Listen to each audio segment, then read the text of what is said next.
Everyone, and welcome to Victoria's Cantina. Today I wanted to bring your attention to some YouTube channels that I've been enjoying quite a bit. Really good channels. I think you all should check them out. And then we're going to have a look at the Hasbro Star Wars 2014 The Black Series. Number 14, Jade. So for all these channels, I'm going to include the links at the description portion of this page. So yeah, check them out when you get a chance. They're all really good, and they have some pretty cool stuff to offer.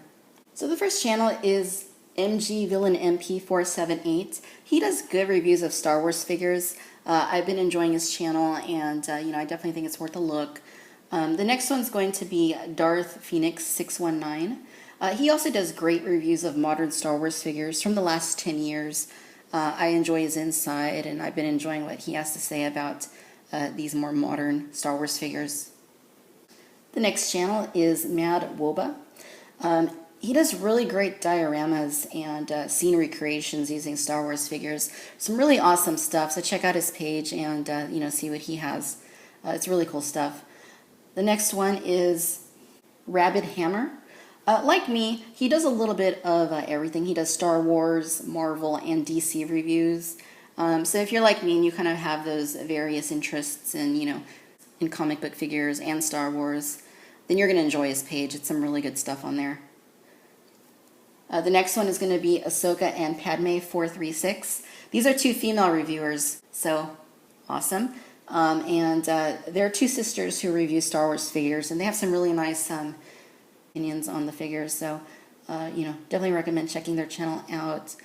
And the final one's going to be E the Angel 2220. He also does great Star Wars reviews and some really awesome customizations. So, highly recommend his channel. Go ahead and check that out as well. And I'd also like to mention Hordak84, who also does some really great videos, all kinds really, Star Wars, The Walking Dead, G.I. Joe, Batman, so check him out as well. Alright, so here's a close-up on Jade. She looks quite nice. The hair's a little bit extreme. It's definitely got like an 80s, 90s kind of thing going on. The facial sculpt is pretty good. To me, it actually looks quite a bit like Laura Dern, like, back in the 90s. But the face is good. The hair is quite nice, other than the fact that it's so big and poofy. It's actually sculpted quite nicely, and it's orange. It's an orangey red, but there's also like a bit of highlighting in there that's pretty subtle. The bodysuit is quite nice. She looks a bit like an ass kicker, for sure. Definitely, female tough chick, kind of a Sarah Connor type look to her. Which is quite cool in my opinion. Pretty nice color to the flesh bits, to the face and the arms. And black gloves are sculpted quite nicely. I like the trigger finger that she's got there on the right hand. Look at the back side. Overall really nice sculpt. The belt, the way they did that is really nice. And as you saw it falling off a second ago, the holster is a separate piece. There's a little peg right there, and I don't know what the significance of doing this is. But yeah, it just plugs in like that. So, and there's also a hole on the back side, and if you want, you can also plug it in there, just like that.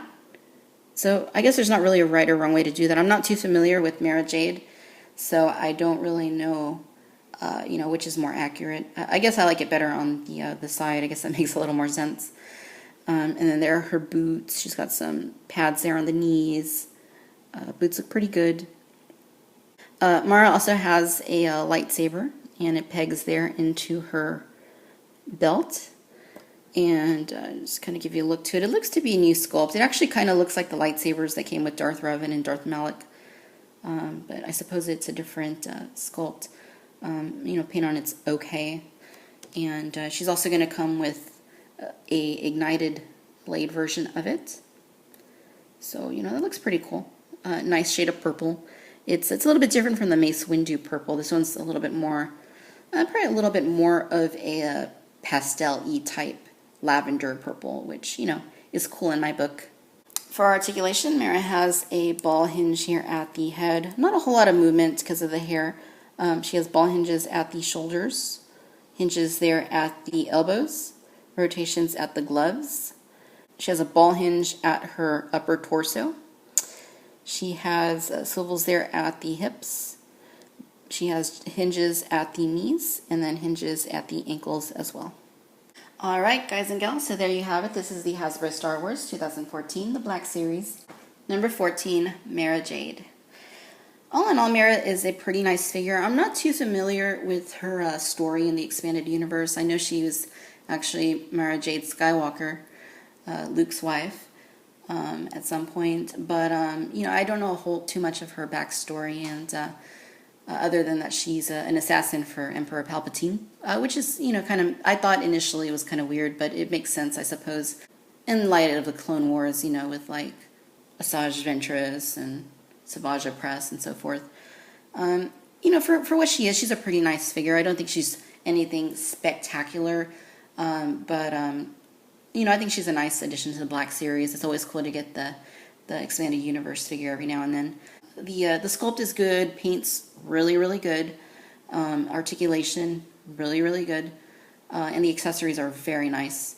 So if you like expanded universe stuff, you know, or if you just like to delve a little bit more into the Skywalker mythology, then you're probably going to want to go ahead and get Mara Jade for your collection.